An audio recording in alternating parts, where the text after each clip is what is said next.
Praise the lord. మన రక్షకుడు ప్రభువైన యేసుక్రీస్తు వారి నామమున అందరికీ వందనాలు. ఈరోజు మిషనరీ చరిత్ర. ఈ యొక్క మిషనరీ చరిత్రలో అపోస్తలుడైనటువంటి ఫిలిప్పు గారి గురించి తెలుసుకుందాం. అపోస్తలుడైన ఫిలిప్పు నిజాన్ని వెతికినటువంటి వ్యక్తి. సత్యము కోసమును సత్యమును వెతికినటువంటి వ్యక్తి, సువార్తను వెలిగించిన వాడు. ఆయన గురించి క్లుప్తంగా తెలుసుకుందాం.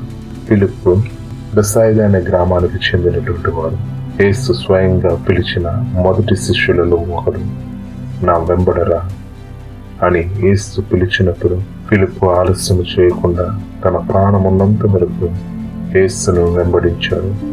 యేసు ప్రభువాన్ని కనుగొన్న వెంటనే ఫిలిప్పు తన స్నేహితుడైన నతానయేలును యేసు వద్దకు తీసుకొచ్చి నిజమైన మెస్సయ్యను కనుగొన్నామనే ఆనందంతో అతడికి సాక్ష్యం చెప్పాడు.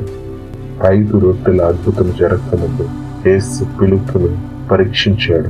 ఆయన విశ్వాసం ఎంత బలముగా ఉందో తెలుసుకోవాలనుకున్నాడు. ఆ యొక్క విశ్వాస పరీక్షలో ఫిలిప్పు గెలిచాడు.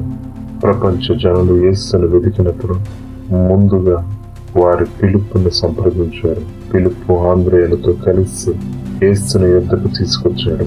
చివరి భోజన సమయంలో ఫిలిప్పు యేసును అడిగాడు, ప్రభువా, తండ్రిని మాకు చూపుము. అప్పుడు యేసు ప్రభువారు అతనికి లోతైన ఆధ్యాత్మిక సత్యాన్ని బోధించాడు. ఫిలిప్పు, నన్ను చూచిన వాడు తండ్రిని చూచినట్లే అని ప్రభు సెలవిచ్చాడు.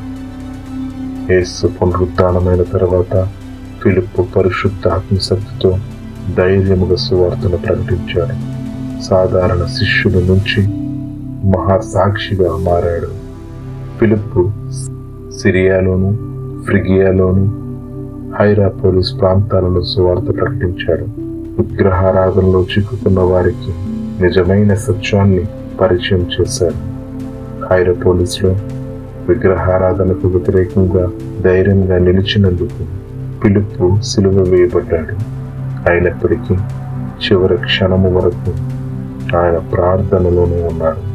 ప్రభువా, నీ సత్యము వెలుగును ఈ పట్టణంలో ఎప్పటికీ ఆర్పలేకపోని ప్రార్థన చేశాడు. ఫిలిప్పు మనకు ఒక ఉదాహరణ. నిజం సత్యాన్ని వెతికినటువంటి వాడు, క్రీస్తును పరిచయం చేసినటువంటి వాడు, చివరి శ్వాస వరకు సువార్త కొరకు నిలిచినటువంటి వాడు. అపోస్తలుడైన ఫిలిప్పు జీవితం మనం గుర్తు చేసుకోవాలి. నిజాన్ని, సత్యాన్ని వెతికినటువంటి వారికి ప్రభువే స్వయంగా దారి చూపిస్తాడు అన్న మాట బలంగా నమ్మాడు. యోహాను సువార్త 14:6లో నేనే మార్గము, నేనే సత్యము, నేనే జీవము అని ప్రభువు చెప్పినటువంటి మాటను బలంగా నమ్మాడు.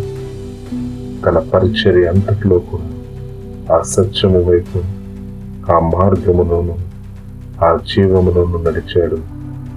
దేవుడిచ్చే ప్రేమను, వెలుగును అందరికీ పంచాడు. మనము కూడా ప్రభు పిలుపు వినబడగానే ఆతృత కలిగి ఏమీ ఆలోచించకుండా ప్రభు వెంట సాగుతాం. ప్రభు రాజ్యాన్ని స్థాపిద్దాం. అనేక మంది శిష్యులను అపోస్తలుడైన ఫిలిప్పు వారి వరే మనము కూడా సువార్తల్లో ముందుకు సాగుతాం. అనేక మందికి సత్యాన్ని పరిచయం చేద్దాం. దేవుడు మిమ్మల్ని దీవించి ఆశీర్వదించుగాక. ఆమేన్.